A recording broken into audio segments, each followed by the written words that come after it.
What's up, everybody? It is Dankamyouknow, and I am back with another video. And today what we're going to be doing is kind of a continuation or a part 2 for my last video on rendering temperatures.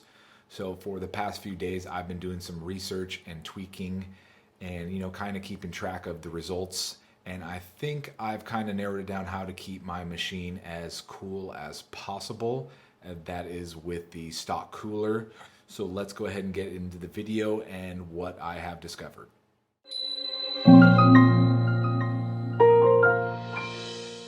So first of all, I just want to say thank you for all the support recently. I've been getting a lot of very positive responses on my last couple videos, so I am glad that they have been helpful. And also I've been getting a lot of comments lately, so it's a little bit difficult to keep track of. So if I don't respond to you within a day or so, just feel free to comment again and I'll try to answer as quick as I can. So yeah, I just want to say thank you for all the support. And secondly, there is now an HP Omen Discord that fellow Omen user Nick has created. So I'm going to go ahead and link that in the description, so feel free to join. And if you'd like, I'll also leave my Instagram up if you'd like to follow me on Instagram. So I have found that the best way to lower CPU temperatures is either going to be to lower usage or is going to be to increase the cooling and airflow in the PC itself. And with my particular Omen build, I have found that this is the best airflow setup with my new top mount and bottom mount fan while using the stock cooler. As you can see, I now have my top and bottom fan both set up as intakes, while the rear fan is set up as an exhaust, because we found that the bottom fan is blowing directly on the graphics card, which does keep it a little bit cooler, but I wanted the airflow to travel upward towards the CPU, so I decided to flip my intake fan around so it's blowing directly on the CPU and all the hot air is pushing out of the back of the case. But there are a lot of Omen models where the graphics card is about half the length of mine, as you can see in the picture. And from fellow Omen users, I have found that the best way to set this up for airflow is your bottom fan is going to be set up as an intake, and then your top fan is now going to be set up as an exhaust fan. This way the air is pushing all the way upward and then through the top and the back of the case. Ideally, I would love to mount a fan on the front of the case blowing towards the CPU, but given the design of the 25L, there really just isn't enough room to mount a fan cleanly. I even thought about moving the hard drive in the upper slot to the lower one and pushing some cables to the side and maybe mounting a 92mm fan with some adhesive, but unfortunately there just isn't enough room. So given the 3-fan setup that I have now, I believe the diagrams that I showed earlier are going to be your best bet for keeping the airflow up and your temperatures down. As far as CPU usage goes, within the power settings, I'm still keeping my minimum processor state at about 90 to 95%, and my maximum is set at 100.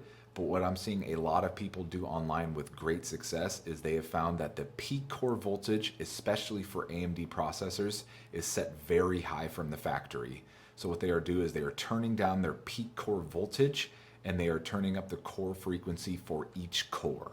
And just a word of caution for those that want to change their core voltage and core frequency, just to be very careful while doing so, because you are changing the parameters of the processor itself. So when you do go to adjust any of these, just make very small adjustments at first and maybe look up some videos on your processor specifically, because this is going to be targeted for AMD users. I have the 3700X, so just be very careful while adjusting these parameters. So let's go ahead and get into what my new core voltage and core frequencies look like. So we are now taking a look at AMD Ryzen Master, and the settings in front of you right now is what HP sets them to from the factory, and you can see all 8 cores are set to 3600, and you can see the peak core voltage is at 1.33 125 volts. So if we head over here to profile 1, what you're going to do is click manual, and I have set my peak core voltage to 1.25 volts, and I have changed each core to 4100. And by doing so, I have noticed lower temperatures while in game, and I have also noticed lower temperatures while rendering. And what I'm going to do is I'm going to throw up some screenshots from while I was in game and while I was about a minute into rendering. So my CPU temperature while gaming seems to be staying between 60 to 65, and I've also noticed a frame rate increase from an average of 130 to 160 to now an average of 145 to 190. And even while rendering, the max temperature my CPU got up to was 85 degrees, while before I was creeping up to 95. And then even with the side panel off now, I am looking at temperatures of around 80 degrees, which is okay for now. So in conclusion, it seems like I have found somewhat of a sweet spot as far as temperatures go. I'm seeing temperatures at idle of 40 to 45 degrees Celsius, while in-game I'm seeing 60 to 65. And the max I saw my CPU get up to while rendering was 85 degrees Celsius, while before I was sitting between 90 to 95. And while 85 is still a bit warm, it is considered safe, so it is sufficient for now.